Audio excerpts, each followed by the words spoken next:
ಕ್ರೀಡಾಂಗಣದಲ್ಲಿ ಕನಿಷ್ಠ ಪಕ್ಷ ಒಂದು 20 ವರ್ಷದಿಂದ ನಾವಿಲ್ಲಿ ಸ್ಪೋರ್ಟ್ಸ್ಗಳು ಟೂರ್ನಮೆಂಟ್ಗಳು ನಡೆಸ್ತಿದ್ದೀವಿ. ಆದರೆ ನಮಗೆ ಇಲ್ಲಿ ಈ ಕ್ರೀಡಾಂಗಣದೊಳಗಡೆ ಒಂದು ಮೂಲಭೂತ ಸೌಕರ್ಯವಾಗಿ ಯಾವುದು ಸಿಗ್ತಾ ಇಲ್ಲ. ಮೊದಲನೇದಾಗಿ ಮೂಡಿಗೆರೆ ಅಂತ ಹೋಲಿಸಿದ್ರೆ ಹೊಯ್ಸಳ ಕ್ರೀಡಾಂಗಣ ಒಂದಿದೆ. ಅದ ನಂತರ ಬಿಳುಗುಳದಲ್ಲಿ ಇರ್ತಕ್ಕಂಥ ಬಾಬಾ ಸಾಹೇಬ್ ಅಂಬೇಡ್ಕರ್ ಹೆಸರಲ್ಲಿ ಇರ್ತಕ್ಕಂಥ ಸ್ಕೂಲ್ ಪಕ್ಕದಲ್ಲೇ ಇದೆ.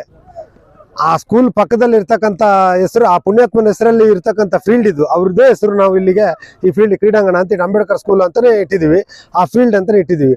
ಹಾಗಾಗಿ ದಯವಿಟ್ಟು ಮಾನ್ಯ ಈ ವಿಧಾನಸಭೆ ಕ್ಷೇತ್ರದ ಮೂಡಿಗೆರೆ ಶಾಸಕರಾದಂಥ ನಯನ ಮೇಡಮ್ ಅವರು ಇದ್ರ ನಮ್ಮ ಬಿಳುಗುಳ ಅಂಬೇಡ್ಕರ್ ಸ್ಕೂಲ್ ಬಗ್ಗೆ ಒಂದು ಸಣ್ಣದೊಂದು ಒಲವು ತೋರಿಸ್ಬೇಕು. ಎರಡನೇದಾಗಿ ಇದಕ್ಕೆ ಬೇಕಾದಂಥದ್ದು ಈಗಾಗಲೇ ಪ್ರೈವೇಟ್ ಸಂಸ್ಥೆಗಳಲ್ಲಿ ಎಲ್ಲ ಕಡೆಯಿಂದ ಸ್ಕೂಲ್ಗಳು ನಡೀತಿದೆ.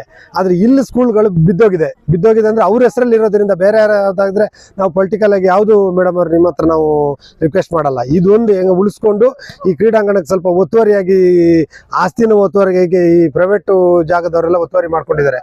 ಅದನ್ನು ಸ್ವಲ್ಪ ನೋಡಿ ನೀವು ನಮಗೆ ಸರ್ಕಾರದಿಂದ ಏನಾದರೂ ಒಂದು ಇಲ್ಲಿಗೊಂದು ಜೀರ್ಣೋದ್ಧಾರಕ್ಕೆ ಏನಾದರೂ ಒಂದು ಫಂಡ್ ಆಗಿ ತಂದು ನೀವು ಹೇಗಾದ್ರೆ ಮಾಡಿ ನಮ್ಮನ್ನ ಇಲ್ಲಿ ಸ್ವಲ್ಪ ಇದೊಂದೇ ಉಳಿದಿರೋದು, ಇದೊಂದು ಹೇಗಾದ್ರು ಒಂದು ಸಹಾಯ ಮಾಡಿ ಅಂತ ಕೇಳ್ಕೊಳ್ತೀವಿ ಮೇಡಮ್ ನಿಮ್ಮ ಹತ್ರ.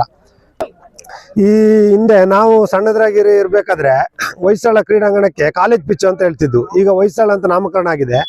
ಅದೇ ರೀತಿ ಅಲ್ಲಿಗೆ ಆಗಿನ ಕಾಲದಲ್ಲಿ 20 ರಿಂದ 25 ಲಕ್ಷ ರೂಪಾಯಿ ಮಾನ್ಯ ಮೋಟಮ್ಮ ಮೇಡಮ್ ಅವರು ಶಾಸಕರಾದಾಗ ಅವರು ಅಲ್ಲಿ ಕೊಟ್ಟು ಸರ್ಕಾರದಿಂದ ತಂದು ಒಳ್ಳೆ ಒಂದು ಕ್ರೀಡಾಂಗಣ ಮಾಡಿದ್ದಾರೆ. ಅದೇ ತರ ನಮಗೊಂದು ಇವತ್ತಿನ ಕಾಲಕ್ಕೆ 20 ವರ್ಷದ ನಂತರಕ್ಕೆ ನಿಮ್ಮ ನೇತೃತ್ವದಲ್ಲಿ ಇದೊಂದು ಫೀಲ್ಡ್ ಒಂದು ಸ್ಟೇಡಿಯಂ ತರ ಮಾಡಿ ನಮಗೆ ಒಂದು ಸ್ವಲ್ಪ ಒಂದು ಆಟ ಆಡೋಕ್ಕೆ ಎಲ್ಲರಿಗೂ ನೆಕ್ಸ್ಟ್ ಮುಂದಿನ ಪೀಳಿಗೆಗೆ ಇಲ್ಲಿ ಸ್ಪೋರ್ಟ್ಸ್ಗಳೆಲ್ಲ ಖೋಖೋ, ಕಬಡ್ಡಿ, ವಾಲಿಬಾಲು ಹಾಗೂ ಫುಟ್ಬಾಲು ಎಲ್ಲನೂ ನಡೆಯುತ್ತೆ. ಆದರೆ ಸ್ಥಳ ಇಲ್ಲ ನಮಗಿಲ್ಲಿ. ದಯಮಾಡಿ ಇದೊಂದು ಇರೋ ಸ್ಥಳನ ಉಳಿಸ್ಕೊಂಡು ನೀವು ಮಾನ್ಯ ಶಾಸಕರೇ ನಮಗೆ ಒಂದು ಸಣ್ಣದಾಗಿ ಒಂದು ಹೆಲ್ಪ್ ಮಾಡಿ.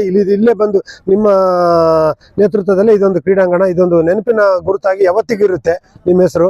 ಇದೊಂದು ಹೆಲ್ಪ್ ಮಾಡಿ ಮೇಡಮ್ ಅಂತ ಕೇಳ್ಕೊಳ್ತೀನಿ ನಿಮ್ಮ ಹತ್ರ.